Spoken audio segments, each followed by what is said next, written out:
മുറ്റത്തേക്ക് വന്നോട്ടത്. അത് മുറ്റത്ത് ഉണ്ടാവേണ്ട സാധനമാണ്. മുറ്റത്ത് വളരേണ്ട ഔഷധങ്ങളിൽ ഒന്നാണിത്. അണലിവേഗം.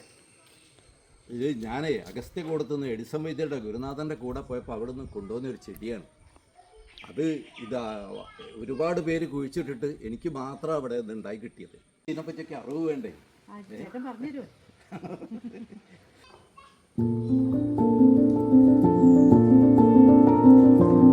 അണലി വേഗം എന്ന് പറഞ്ഞാൽ അണലിയുടെ വിഷത്തിന് വരെ വളരെ ഫലപ്രദമായ മരുന്ന് ഇതിൽ നിന്ന് ഉണ്ടാക്കാം.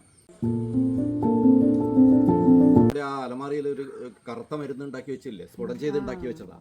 അത് സാധാരണ ഈ വിഷം ഓരോ വിഷപ്പറ്റിനും ആളുകൾ വരുമ്പോൾ അത് കടിച്ചു ഇത് കടിച്ചു എന്ന് പറയുമ്പോൾ കൊടുക്കുന്ന ഒരു മരുന്നുണ്ടല്ലോ, ആ സാധനം ഇത് സ്ഫുടം ചെയ്തിട്ട് ഇത് അരച്ച് സ്ഫുടം ചെയ്തിട്ട് വേറെ ചില മരുന്നുകൾ കൂടി ചേർത്തിട്ട് അത് ഉണ്ടാക്കിയെടുക്കുന്നതാണ്. വളരെ അപൂർവമായ ഉണ്ടായി കിട്ടാൻ തന്നെ വളരെ പ്രയാസമുള്ളൊരു ചെടിയാണ്. അത് മാത്രമല്ല ഇത് അശുദ്ധി വരാത്തൊരു ചെടി കൂടിയാണ്. അഗസ്ത്യകൂടത്ത് നിന്ന് അഗസ്ത്യരുടെ ആ തിരുസന്നിധിയിൽ നിന്ന് ഒരു തൈ എടുത്തുകൊണ്ടുവന്നാണ്. ഒരുപാട് പേര് കുഴിച്ചിട്ട് എന്നിട്ട് എനിക്ക് മാത്രം അത് ഉണ്ടായി കിട്ടിയത്. അപ്പോൾ നമ്മളിവിടെ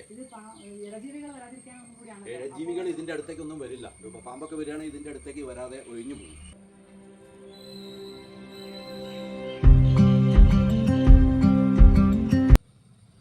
ഇത് നമ്മൾ സാധാരണ സ്ത്രീകളെ ആണ് വിഷമേൽക്കുന്നതെങ്കിൽ നമ്മളത് പുരുഷൻ്റെ മൂത്രത്തിലും, പുരുഷനാണ് വിഷമേൽക്കുന്നതെങ്കിൽ സ്ത്രീകളുടെ മൂത്രത്തിലും ഇത് സ്ഫുടം ചെയ്തിട്ടുണ്ടാകുന്ന ആ ചൂർണം കുറച്ച് കൊടുത്താൽ ആൾ മരിക്കില്ല എന്ന് നമുക്ക് ഉറപ്പിക്കാം.